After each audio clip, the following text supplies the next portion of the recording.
Kaido teria salvado Ace se não fosse por um homem, Shanks. E é um pouco irônico imaginar que todo o sofrimento de Luffy poderia ter sido evitado pelo mesmo homem que agora é seu maior inimigo. Desde o momento que nosso capitão descobre que seu irmão tá preso, seus objetivos mudam momentaneamente. Ser rei dos piratas não é mais a única coisa que importa. Luffy nunca quis ser rei dos piratas a todo custo. Salvar seu irmão se torna o seu maior objetivo. Mas mesmo assim, nada garante que Kaido realmente queria salvar Ace. Ele tinha muitos motivos para aparecer em Marineford. Inclusive, o Kaido poderia até querer matar o Barba Branca, do mesmo jeito que ele tenta enfrentar Big Mom em seu reencontro fatídico em Wano. A verdade é que Edward Newgate já foi um membro da tripulação dos piratas Rocks, o que normalmente seria um indicativo de lealdade e amizade entre os dois. Talvez até Kaido visse Barba Branca como uma figura de senioridade que ele admirasse. Mas, se esses laços um dia foram reais, tudo pode ter mudado em God Valley. No grande evento misterioso onde Rocks the Shebeck desapareceu para sempre junto com toda uma ilha, no grande clímax que dissolveu talvez a maior tripulação pirata de todos os tempos, que contava com Barba Branca, Kaido, Big Mom, Wang Zi, Silver Axe, Capitão John e mais piratas infames ainda, esse ponto da história é o grande ponto de mudança do passado de One Piece. É lá que Roger e Garp lutam em conjunto para salvar os escravos, ou, dependendo de quem você perguntar, proteger a propriedade dos dragões celestiais. Como é impossível imaginar todos esses nomes lutando juntos e perdendo, mesmo contra Garp e Roger, uma traição certamente não está fora de questão. Justamente em sua luta contra os bainhas, Kaido demonstra muito ressentimento com os piratas no geral, mesmo ele próprio sendo um pirata. Quando eles sabem que você vai perder, eles simplesmente te abandonam e velejam embora. Talvez Kaido estivesse prestes a ser derrotado, quando se viu sozinho, abandonado por todos aqueles piratas tão poderosos. Mais poderosos que ele nessa altura, provavelmente. Afinal, Kaido era um dos mais jovens da tripulação, e até hoje é tratado um pouco como um molecote pela Big Mom. A conexão entre Ace e Kaido passa por Yamato, e os eventos do capítulo 999 demonstraram por que o laço entre a filha de Kaido e o segundo comandante do Barba Branca são tão poderosos. Ace é quem realmente dá um propósito para Yamato, faz ela enxergar seu potencial e como apenas com as próprias mãos ela pode realmente se libertar daquelas correntes que aprisionam fisicamente e também aprisionam seu coração. Derrotar Kaido é o maior sonho dos dois. Yamato quer ser livre, e Ace quer vingar o antigo comandante da segunda tripulação de Barba Branca, Oden. Apesar que quando ele chega lá em Wano, ele provavelmente nem fazia ideia de quem era Oden. Seus objetivos mudam de maneira bem clara quando ele entra de fato na tripulação do Barba Branca. O próprio Barba Negra, sedento por poder, mesmo como apenas um subordinado de Newgate, interpreta as vontades do Ace como as suas, a vontade de simplesmente tomar a cabeça de Yonkou e ganhar a reputação de tal feito. Mas Ace é movido por uma promessa que não era lastreada em poder ou reputação, simplesmente uma promessa de dar a uma garotinha uma vida melhor. Ele prometeu a Otama que quando voltasse ela comeria tudo o que quisesse e que não passaria mais fome. Mas por mais rancoroso e violento que Kaido seja, ele certamente não é burro. O plano de Nova Onigashima é a prova que ele tem um projeto de poder a longo prazo. E como todo estrategista, às vezes as oportunidades se apresentam e você não pode deixar passar. Como ele indicou no capítulo 985, o plano é ter Yamato como Shogun de Nova Onigashima para que o Yonkou possa completar seu plano de juntar as armas ancestrais e subjugar as forças do mundo militarmente para conquistar o One Piece. Então imagina um cenário que Yamato aceitaria esse plano. Ela entregaria sua vida e viveria como seu pai quisesse, se ele ajudasse a salvar Ace. Parece uma grande barganha para o Kaido. Poderia testar suas forças contra a marinha e até contra os piratas do Barba Branca de certa forma, se ele não fizesse questão de revelar seus objetivos no início. E depois ainda conseguir o grande prêmio que é salvar Ace e ter Yamato como um peão obediente para sempre. Mesmo assim, nada disso se concretizou.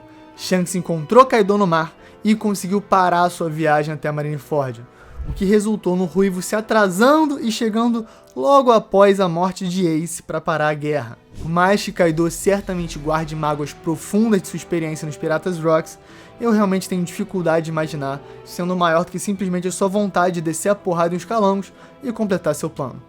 A vida de Yamato pela vida de Ace, trato feito. E vocês viram o preview do próximo episódio? O 1015 não vai vir pegando fogo não, vai ser uma bola incandescente de fodacidade. A galera do anime tava aguardando seus profissionais mais poderosos, mais capazes para criar o episódio 1015. Um episódio que vai cobrir os eventos do capítulo 1000 do mangá de maneira única.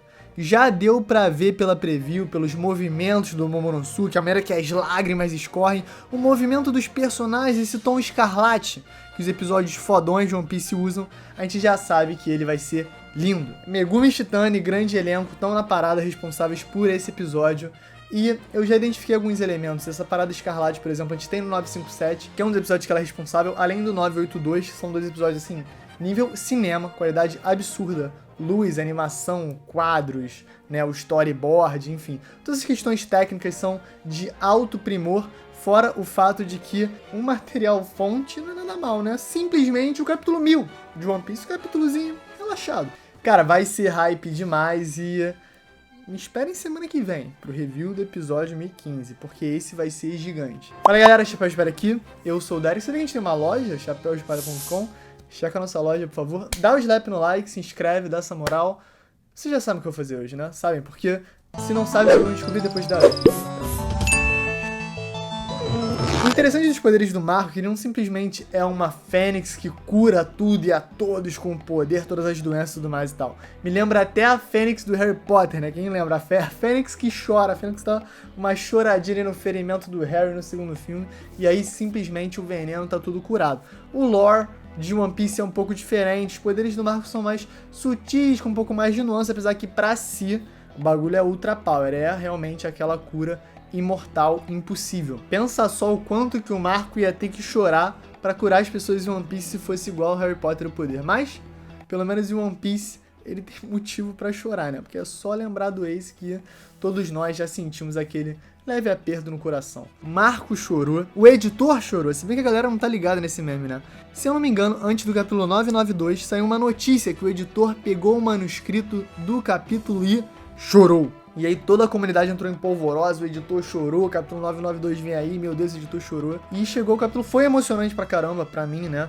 É o capítulo chamado Remanescente, que tem toda a história dos bainhas, eles repetem o gesto do Oden, né? O estilo das espadas do Oden. Mas a gente também viu no final desse episódio hoje que não deu em muita coisa, porque eles simplesmente foram solados pelo Kaido. Agora, o editor chorou, isso é um meme eterno, e eu agradeço muito ao editor por ter chorado. E esse capítulo também tem tudo a ver com esse episódio, não só pelo que acontece com os bainhas, mas também porque o título é Remanescentes, e o Marco é o maior remanescente do Barba Branca. Ele carrega a bandeira dos piratas do Barba Branca, mesmo a tripulação tendo sido meio que dissolvida depois da guerra contra o Barba Negra. E tem algumas decisões interessantes da direção de animação. Eu gostei da cena que os demônios de gelo começam a encurralar ameaçadoramente o Marco, e a gente vê uma panorâmica por trás das suas pernocas raspadas de fênix. Baita ingratidão da galera, mas como a vida deles está na mão do Queen nessa altura, eles só seguem a ordem. Apesar que eu, pessoalmente, se fosse um capanga mal remunerado do Kaido e visse a quantidade de tubo de ensaio, becker e droga que o Chopper tá mexendo, eu certamente ia primeiro pensar que tô alucinando, vendo aquela rena humanizada, antropomorfizada, metendo a mão em tudo que é químico. Depois eu ia ficar só um tanto entretido com a ideia de querer pagar pra ver. Vamos ver se o Marco quiser me solar, me sola, mas eu ia ficar marcando a poção do Guaxinim. Imagina só. Tu vê, né? Imagina tá na night, tu vê o Chopperzinho preparando uma cura. Não, mentira. Imagina você tá ali no meio do domo de Onigashima, né? No palco principal, vendo aquela situação, sendo que você sabe que você tá doente, né? Eu esperaria, mas a galera ouviu o Queen, né? Tem muito medo do Queen, tem aquela coisa até um pouco militar ali de tem que fazer o que vocês estão sendo ordenados, que infelizmente eles foram pra cima do Marco e teve uma cena muito hype, na verdade foi bom, obrigado. Capangas do Kaido, porque gerou um efeito muito, muito absurdo. Eles todos esfaqueando, adagando, espadando o peito, né, o corpo inteiro do Marco, que nem se mexe. É muita confiança também, né, seu Marco? Não tem um candango ali pra ter haki do armamento pra te assustar? Óbvio que não, né? Ele saberia, ele sentiria se tivesse algum inimigo com esse poder, com o haki do armamento. Então, obviamente, ele se deixou ser atingido. Uma coisa que o Ace fazia bastante também, pra esbanjar os poderes de Logia da Mera Mera no Mi. Será que ele aprendeu isso com o Marco? Eu amei os efeitos do fogo, as chamas azuis, a maneira que ele já sai na forma full zone. É muito hype a cena, os efeitos do Marco são sempre top, top, top. E aí ele, pum, já chama o táxi executivo e já pega ali o Zorão pelo ombro. Assim, não deve ser difícil tu pegar o Zorão pelo ombro, né? Deve ter bastante área de contato, ainda mais com essas patonas de Fênix que o Marco tem. E o Zoro sorrindinho, né? Felizão, aê, let's go! Parece criança quando o pai bota na garupa e fica, let's go! E assim, vendo a Fênix, né, batendo asa, aquela coisa flamejante, eu acho que deixaram um pouco mais robusta essa Fênix do Marco. Eu gostei do design, pra ser sincero. Geralmente é bem magrelinha, mas dessa vez tá mais peituda, assim, tu vê que tem um corpo mais robusto. E é bom, porque a porradaria não é contra dois personagens fracos, é contra King e Queen. E o Lip sempre fala, né, que se ele pudesse escolher uma Akuma no Mi pra ter na vida real, seria a da Fênix. Tem como culpar ele? Olha esses efeitos, olha essas habilidades. É muito, muito, muito hype. Por mais manjada que seja. E o Zorão sem medo é muito foda. Temos uma conversa entre o Marco, que é o imediato, ou no mínimo é o comandante mais próximo do Barba Branca, e o Zoro, que é o equivalente à tripulação do Luffy. E a vontade dos dois é inabalável, porque o Zorão não tem medo do Kaido. O Luffy apontou e ele, vral, executa. E aí, nesse momento, entramos em um mini flashback incrível. Ace e a tripulação do Barba Branca discutindo as repercussões da morte de Oden. Primeiro que já é maravilhoso ver o Barba Branca de novo. Eu sei que a gente viu bastante até dele recentemente no flashback do Oden, mas na real já passou um tempinho, né? Mais de 40 episódios. E o Barba Branca faz muita falta. Só de ver o Moby Dick navegando, que é a minha embarcação favorita de One Piece, né? Fora toda a coisa emocional com Mary, e amo Sunny também, barco por barco, o Moby Dick pra mim é imparável. Aquela cara de cachalote, né, com o pescocinho tudo encaixando na proa do navio. Cara, pra mim isso é impagável. Se eu pudesse navegar em algum navio na minha vida, seria no Moby Dick. E voltando pra cena, o Izo chama a atenção pro fato de que o Wano é um lugar extremamente fechado, e por isso eles ficaram anos sem saber da morte do Oden. O que justifica a gente não ter tido uma espécie de guerra dos melhores prequel, porque a tripulação do Barba Branca certamente faria se fosse necessário para salvar o samurai. E essa é a linha dura que eles traçam. Eles só arriscariam tantas vidas inocentes pelo prospecto de salvar outra, assim como foi com o Ace. Uma mera guerra de retaliação ou vingança contra o Yonkou de peso, como o Kaido, pode ser desastrosa para todos, principalmente para o povo de Wano. Então, é difícil dizer que o Barba Branca não seguiu seus valores e foi bem sensato nessa decisão. A gente tem o Marco comendo abacaxi, importante, não esqueçam, mas ainda mais importante que isso é o Barba Negra já revelando as suas raízes, né? Como ele é sedento por poder e como ele interpreta as ações dos outros. Ele interpreta as ações do Ace, né? A vontade dele de aparecer e derrotar o Kaido, como simplesmente alguém querendo fazer um nome para si, se tornar famoso, ter aquela reputação infame de pirata perigoso. Barba Negra caça muito isso também, e ele vai até as últimas consequências para conseguir a Yami Yami no Mi, conseguir a sua tripulação em Impel Down. Enfim, ele basicamente entrega o Ace para a Marinha, entrega o Ace para sua própria morte. Mas a real é que a vontade do Ace não é somente vingar o Oden, é muito mais que isso. É cumprir a promessa que ele fez ao Tama. Mas aí o Barba Branca também não quer saber, ele já pega na Ginata e dá pumba ali, 2 na mente do Ace para ficar esperto. E é muito lindo o respeito e a devoção que os tripulantes do Barba Branca têm entre si. Ver o Izo ter se comovido com o desejo do Ace de alimentar todos do seu próprio país, ver o Marco declarar lealdade póstuma que eles ainda têm a Oden, tudo isso é muito lindo quando pensamos que a tal missão que eles estão se referindo agora está sendo carregada pelo irmãozinho do Ace, que os dois estão seguindo em batalha sem titubear. É um momento muito emocionante de vontade herdada, de propósito, de destino, que acaba fazendo o Marco chorar. E aí a gente vê, né, de maneira bem detalhista, né, bem uma coisa en passant, mas super marcante, super importante, as lágrimas da Fênix. E a piadinha do Ace também falando que se Marco e Izo fecharem já dá pra levar o Kaido, é boa demais, é super no personagem. A gente acompanhou bem mais do Ace agora em um ano, nesse flashback relativo ao capítulo 999, e, cara, que personagem foda, hein? É uma morte muito sentida pelo personagem que é o Ace. Ele é muito hype, ele tem muita profundidade, muita nuance, e é uma coisa que a gente não conseguiu encarar tão bem na obra, porque ele é um cara que não tá no dia a dia do bando, ele não tá com o chapéu de palha direto, ele passa e vai embora, né? Realmente que nem uma brasa que queima e desaparece. E a gente não para com a maré de emoções, porque logo em seguida a gente tem a Tama recebendo a notícia que o Luffy é irmão do Ace. E toda a sequência, né, é bem autoexplicativa, mas a gente tem que detalhar algumas coisas. Primeiro que a maneira fria que o Luffy lida com a morte do Ace. Isso não é à toa. ele já se feriu tanto com isso, ele foi o que mais sentiu. E eu acho que de certa maneira o coração dele se fechou para esse evento, porque ele não quer ficar revivendo, reabrindo aquelas emoções, passando de novo aquilo, ele quer simplesmente superar e seguir uma vida que o seu irmão possa ter orgulho, mesmo da onde ele estiver. E a gente ainda passa por aquele momento mais difícil ainda, que a Tama é super insensível com o Luffy sem saber, acha que ele não tá levando a sério, acha que ele não liga pra morte do Ace, só que ela não tem nem noção que o Luffy é o irmão mais novo do Ace, então a gente vê uma Tama depois arrependida, chorando, mas cara, a Tama é uma criancinha e o Sop e a Nami já tranquilizam ela, porque ela é super sensível, super madura pra idade também, e ela já entende tudo o que acontece. Nami e o Sop falam que esse é o jeitinho do Luffy, ele sempre foi assim, e lá em Alabasta, com relação à morte, ele também é muito seco, muito frio, ele simplesmente dá o papo reto pra Vivi. Só que a gente sabe que quando a morte é do Ace, ele reage completamente diferente. A Nami e o Sop também contam que ele sentiu demais e relatam que o Jinbei deve ter passado pra eles depois, que foi o que eles passaram ali pós-Marineford, todo o trauma, toda a dor, literalmente a dor física, né? O Luffy se espanca na pedra, fica maluco. Graças ao Jinbei e a sua sensatez, a sua sabedoria, a sua frieza, ele consegue botar a cabeça no lugar, entender que aquilo não é a solução.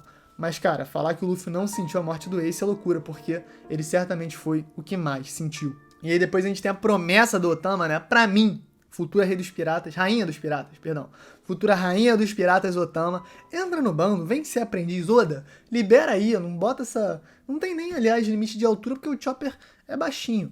Mas eu acho que o Otama deveria sim entrar no bando. Com o Otama no bando, ou sem o Otama no bando, a gente tem também Yamato contando a história de Ace pro Momonosuke. É tudo muito lindo, porque tudo se encaixa, tudo um ciclo. E aí, a animação de Yamato falando assim, cara, o Ace, ele é o pica, e você, o Momonosuke tá aqui agora, e o Luffy que trouxe você, e o Luffy é um D. Cara, isso tudo é destino, isso tudo é os D. Ela sabe o que tá escrito no Diário de Oden. Ela leu as páginas, apesar que tem páginas aí rasgadas, em não reveladas. Mas o fato é que Yamato sabe mais do que ela revela por enquanto. Ela tem alguma noção do que o Oden realmente queria escrever naquele diário. E obviamente está conectado aos D, está conectado ao futuro, está conectado ao propósito herdado e, claro, ao segredo, ao mistério de One Piece. Depois a gente tem Mama. Simplesmente Big Mom preenchendo seus homes de energia solar, né? Energia do fogo, desculpa, não é solar, né? Energia do fogo, energia da nuvem, né? Da Cumulus Nimbus ali. Enfim, eles ficam bem baludos, né? Bem graúdos e estão prontos para o combate. Ela vai flutuando em direção ao Kaido, que já solou simplesmente todos os bainhas vermelhos. Uma cena bem trágica, mas bem típica do Kaido, que é simplesmente um dos caras mais fortes de todos os mares. Se não, o cara mais forte de todos os mares agora que o Barba Branca faleceu. Só que aí a gente tem também um grande highlight do episódio, que é Marco versus Queen e King. Ele já, ele pega um no bíceps, pega ali outro, e depois com o pezinho taca o passageiro no destino da sua corrida, né? O Zoro é atacado pro alto e vai lá pro domo. Vai começar a festa. Vai começar a grande porradaria do teto de Onigashima e que a animação venha gigante. Eu sei que a Megumi Shitani já tá pegando fogo pra lançar esse episódio porque ele vai ser gigantemente hype. Eu acho que eu tô falando que nem um maluco, na verdade. Não, tudo bem. Mas enquanto isso, ele Kaido só no Gorozinho, entendeu? E King e Queen naquela situação contra o Marco, cara, o Marco é absurdo de forte, só de ter tancado os dois pra conseguir dar tempo do Zoro subir, já é um feito gigante, mas ele vai fazer mais que isso, se prepara porque o Marco ainda tem mais coisas em sua cartoleta de abacaxi. A gente tem os Minks tentando tancar os grandes tripulantes do Kaido, o Shishillian e companhia, né? O Luffy já aparece com o Roqueto, com o Muti, com o Gatling Gun, que são todos ataques lá do início da obra, né? Me deu até uma nostalgia, mas também indica que o Luffy tá tentando poupar a estamina dele pra chegar fresco lá em cima e enfrentar dois Yonkous. E também a gente tem todo um momento interessante entre Big Mom e Kaido, Big Mom revelando que ela deu a Wo no Mi, a Akuma no Mi mitológica do dragão azul, só que na verdade, né, é a Akuma no Mi mitológica da carpa, enfim. É uma Akuma no Mi hiper especial, hiper rara, e ela deu no dia que os Piratas Rocks se dissolveram, no dia de God Valley.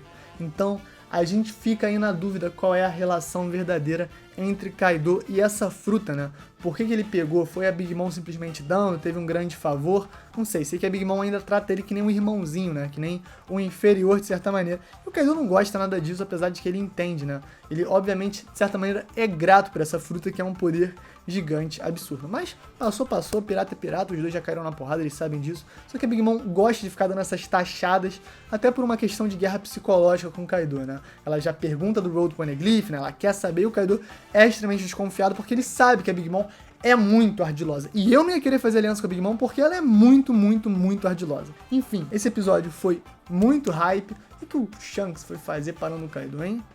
Ô Shanks, qual é a tua? Já abandonou tua filha? Por que tu não foi cuidar da tua filha nesse meio tempo? Por que tu não chegou a tempo em Marineford? Por que tu não foi direto pra Marineford? E se o Kaido aparecesse? Apareceu, irmão. Tenta salvar o Ace e depois tenta lidar com o Kaido. Não sei. Shanks é um cara suspeito pra caramba, né? Enfim, galera, comenta aí o que vocês acharam. Mais um videozinho pra conta. Checa nossa lojinha de peixpara.com, dá o like, se inscreve. E é isso, galera. Valeu!